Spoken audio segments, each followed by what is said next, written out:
But, like, I love my parents so much. And, like, it just sucks. Because maybe this is always who they were. I just didn't see it. Maybe it's just gotten so much worse. But it's like I'm grieving people that are alive. Across the country, families are breaking apart as politics reaches deeper into their personal lives. Today, you'll hear real stories from people explaining why they've chosen to distance themselves from their Trump-voting, MAGA-aligned parents. Listen closely. These voices reveal the emotional weight behind a growing divide. You lied to us. You taught us about charity and helping those in need, that we should do what's right, even when it's hard, even when no one's looking. You used to stop your car to give money to a homeless person or to pick up a piece of litter on the side of the road. Now we know that was about blame, not benevolence. You always thought you were better than those people, that they were the problem and you the solution. My brother was in town visiting me recently, and we have MAGA parents that we haven't spoken to in 8 years because, again, they're MAGA parents. My brother seems to think it's like, oh, we could agree to disagree. Oh, we can move past it. Oh, we can meet them where they're at. I'm not like that. I don't feel that way. But I do have a relationship with him, and I do love him, and he is not MAGA. So for his own benefit, I went and sat in support while we had this, like, weird dinner with my parents. And I was very shocked and also reassured to find that 8 years later, zero personal growth has taken place. I mean, we're talking like, this is almost a decade, okay? And everything that happened economically and everything that happened politically and even just like what we may have gone through in 8 years as individuals, they are the same people. I'm so pissed right now. I am fucking shaking. The time has come, y'all. The time has come where I am cutting off my MAGA parents because I can't do this anymore. After years of trying to avoid the politics conversation with them because I know they are MAGA. And that was the only way we could have a relationship, is if we did not talk about it. Well, I'm done. I'm done. Even if my mom is ill, I'm done. I'm not doing this anymore. She had the fucking nerve on the phone with me. We were arguing about ICE and how they're violently tearing families apart, detaining and deporting people without due process. And she said, I don't give an F about brown people. And then, I don't give an F about slur. And I said to her, I said, this is literally what the Nazis did. The way you're talking, this is what the Nazis did. And she had the fucking gall to say to me, well, your dad is German. And she said, and you are too.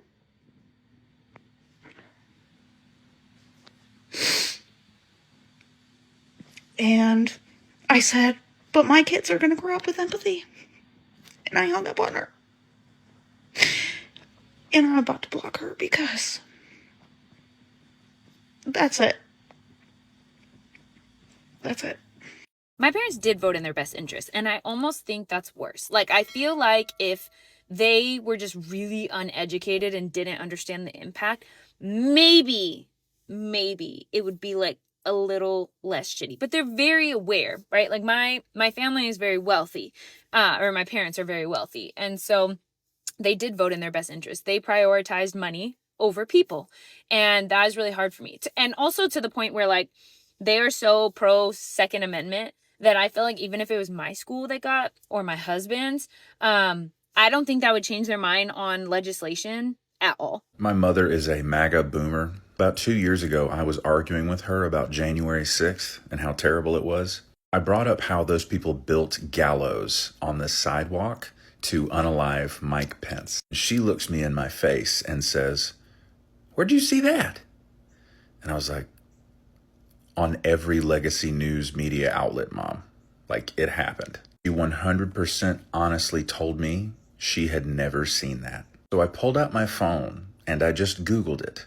And of course, a gajillion photos of the gallows show up. She had honestly never seen it. Then I remembered my parents haven't had cable for years. They grew up in fundamentalist Christianity from the time they were teenagers, and they raised me in the same. Got rid of cable a long time ago. You don't have satellite TV. Our only source of media is online. We all know these older MAGA folks are only consuming media from right-wing authoritarian content creators, not from legacy outlets that actually still have a big enough reach where they must maintain some level of journalistic integrity. She was 100% telling me the truth, that she had no idea that they built gallows to get rid of Mike Pence on January 6th because he certified the election results of 2020. As a queer, liberal, adult child of a MAGA family, I need to remind y'all that there are millions of kids trapped in their small, conservative, rural towns that belong to MAGA families, that have MAGA parents, that are not MAGA, that have been marginalized, ignored,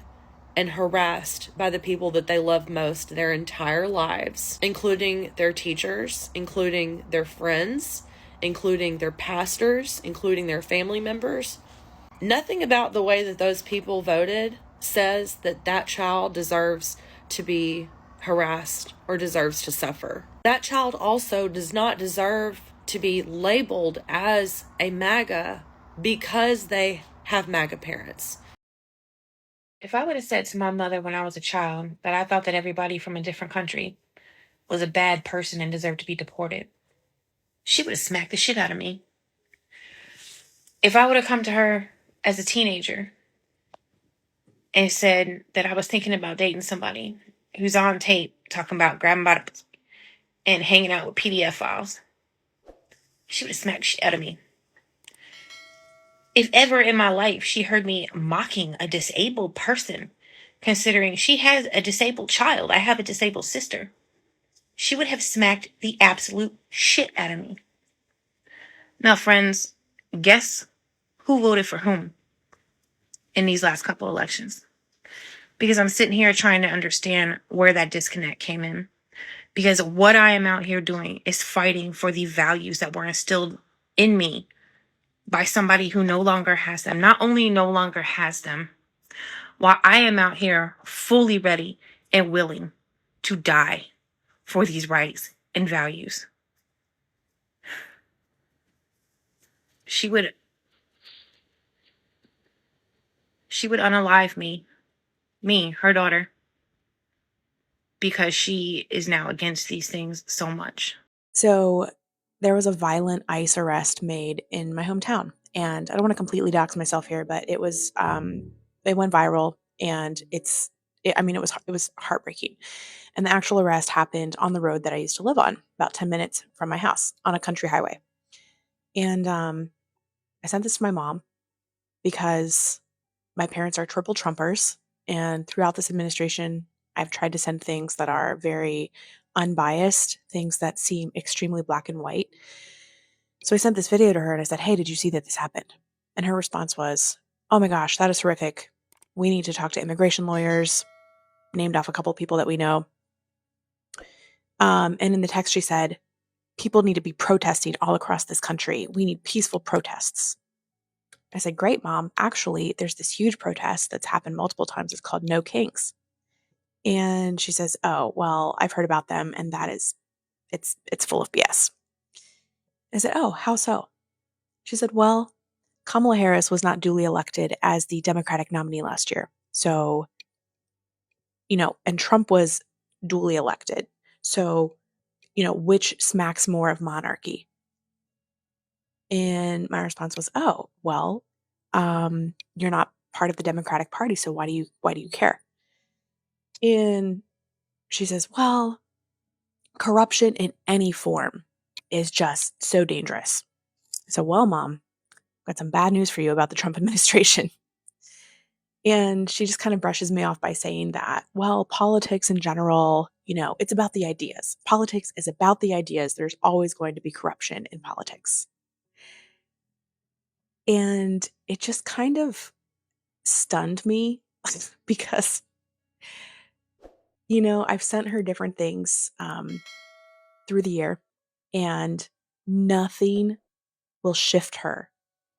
Nothing will shift her from supporting the current administration. My mom has always claimed to be apolitical, even though socially she's probably even more bigoted than my dad. My mom didn't need to be indoctrinated by Fox News to become a racist, bigoted, misogynistic pick-me. She just hides it really well, which is why she is more damaging to me than my dad. And this has a huge overlap with the conversation about emotionally immature parents and that sort of thing, because a lot of people will talk about having like overtly abusive, angry, whatever parents. Like my dad definitely falls into that category, not physically, but definitely emotionally, verbally abusive, for sure, 100%. But the way my mom abuses her kids is by manipulating them. It's by taking on behaviors that make it look like she's a loving parent. But if you do what she perceives as a slight, she will flip out. The night before the inauguration, I told my dad I cannot associate with fascist sympathizers and apologists. And I meant that. I 100% meant that. Like, that's actually, the fact that you cannot see that this is what it is actually makes this decision very easy for me, because you are so far gone that I don't have to question whether not ever talking to you again is the right decision. Sidebar, when I said that I can't associate, he said, great, now you made your mother cry, good job. So just so you know what we're dealing with here. 3 days later, like nothing ever happened, my mom texted our group chat with me, my fiance, my dad, my mom, and my brother, and was like, hey, we're gonna be in town for whatever doctor appointment. Do you want to all get lunch? And all I said was, I do not associate with fascist sympathizers. From years of tension to sudden breaking points, many describe how political conflict has seeped into everyday conversations and family traditions. Their experiences reveal pain, confusion, and the difficult choices people are facing inside their own homes. Mom, who do you blame for the shutdown? The Democrats. Why is that? They wanted to include, it was an ungodly amount. I don't even know what the amount was, $1 billion for aid, healthcare to illegals. That's not true. Now, if you don't think we're paying for illegal healthcare right now. What you've said is not true. Okay, if you don't think yes, it is. If you don't think we're paying for healthcare to illegals for illegal people right now, then you are crazy. If an illegal right here on my street would walk across and accidentally get hit by a car, the ambulance would be called and they would be taken to the hospital. They would be cared for. They would be cared for. Who pays for that?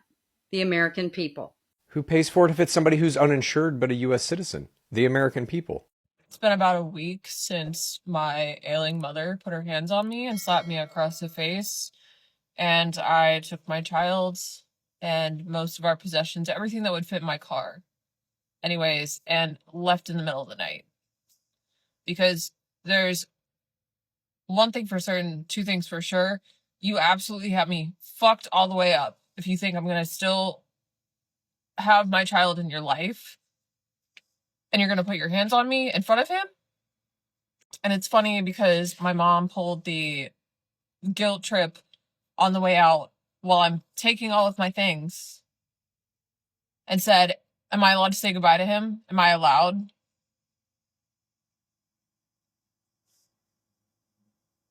Sure, you're allowed. You're never going to see him again, but you're allowed. About a week ago, my mom started screaming and yelling because of a sarcastic remark that I made, because apparently you're not allowed to do that ever. She can say and do whatever she wants. She can make abusive comments as much as she wants. She can threaten to take my child away from me with baseless accusations. And I just have to sit there and take it. Absolutely fucking insanity. Anyways, my mom started screaming and yelling. My dad started screaming and yelling. My younger brother, who has never moved out of my parents' house, started screaming and yelling. And my mom slapped me across the face. She slapped me across the face, something I never thought would happen, with my kid standing directly behind me. And so I took all my things, put them in my car at 9:30 at night, and I packed my kid in the car, put him in his little seat, and I said bye. And my mom said, when am I babysitting next? And I said, never. Like, another hard thing is my mom is very pro-MAGA. And, she's on disability. And she voted for Trump twice. despite the fact that it's harming her daughter, you know, and she doesn't care. And that was hard. That was a hard realization. And so I haven't spoken with her in about a year now. Okay, go ahead. Tell me. You're not going to pay property taxes. You're not going to pay income taxes. You're going to have a lot more money in your pocket. I can't remember all of the rest of the details, but it's going to be amazing.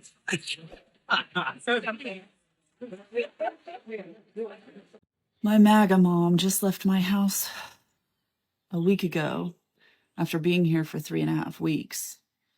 2 of those weeks I was at home 24 hours a day with her, and it was just fucking hard. And it's getting harder.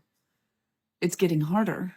Like, I remember joining Reddit in 2020 for the first time ever so that I could specifically join a subreddit called QAnon Casualties. And we made it through COVID, which I really was, wasn't sure she was going to make it through COVID at all because has COPD. She's not a well woman. And, she was fighting the mask mandates and the vaccine mandates. And she was all ivermectin HCQing it up.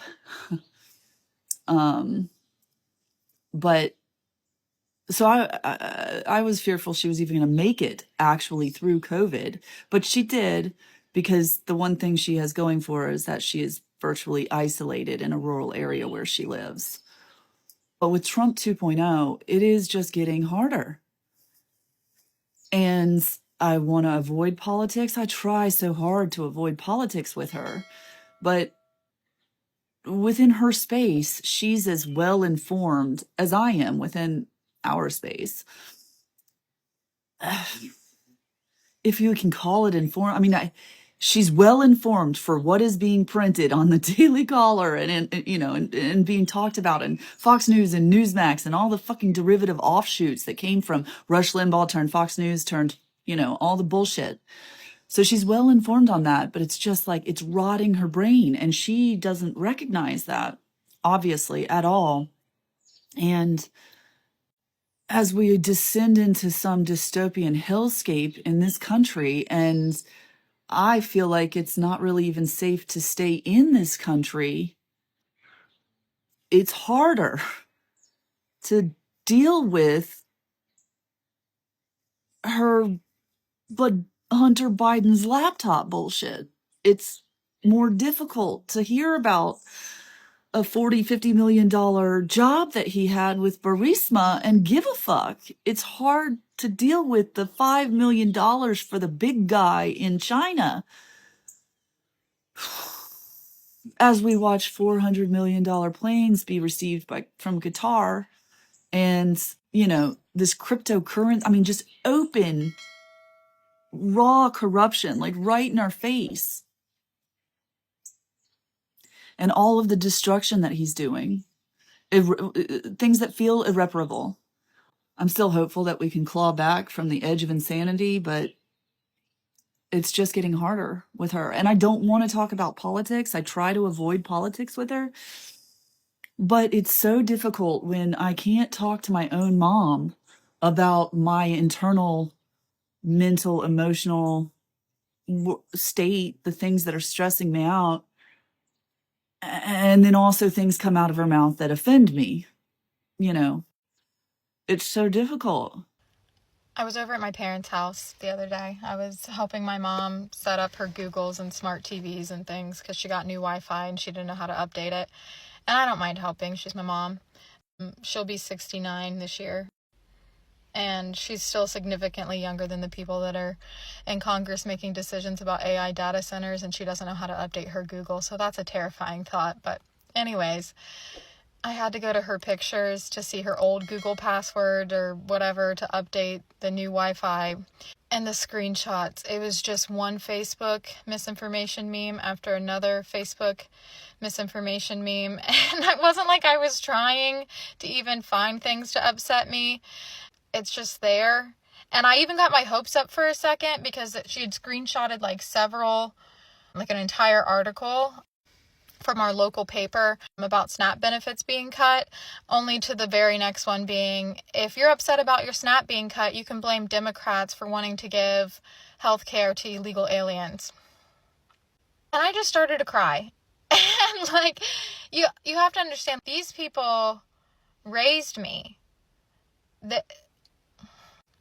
They would give anyone anything. I've seen it. The generosity to the poor and the dissonance that's required to align yourself with this administration.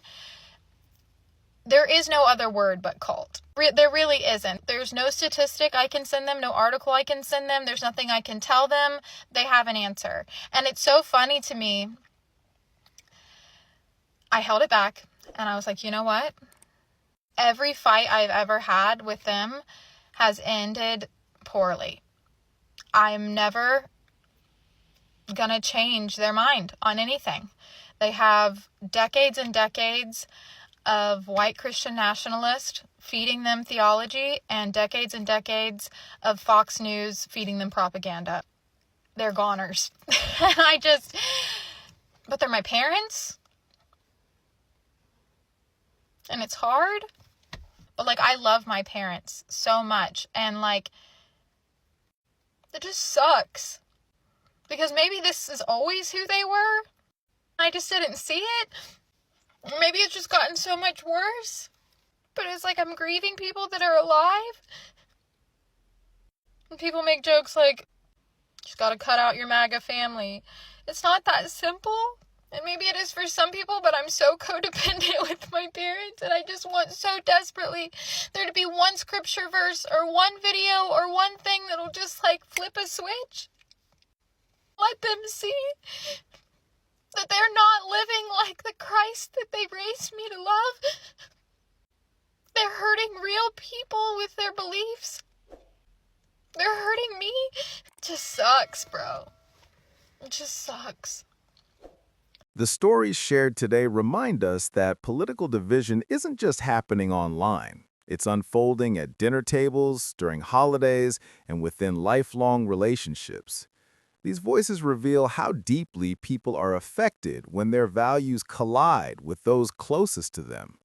Understanding these experiences helps us see the emotional complexity behind decisions that may seem extreme from the outside. If this video gave you insight into what families across America are facing, please like, comment, subscribe, and share to keep the conversation going. And click the video on your screen to continue exploring more stories shaping our country today.